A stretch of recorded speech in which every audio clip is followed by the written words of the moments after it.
Mix by Nikhil Recording Studio, Mano Bandar.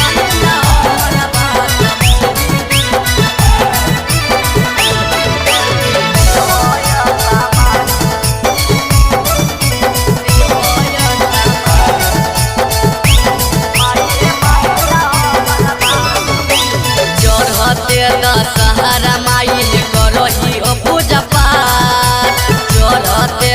सहारा माई करही ओ पूजा पाठ माई हे मान हमारा बात मौगी दी होय सामान माई हे मान हमारा बात मौगी दी होय सामान पहला नवरात्र से दिया बारे के कर दिलियो सटार पहला नवरात्र से दिया बारे के कर दिलियो माई हे मान हमर बात मौगी दी होय सामान माई हे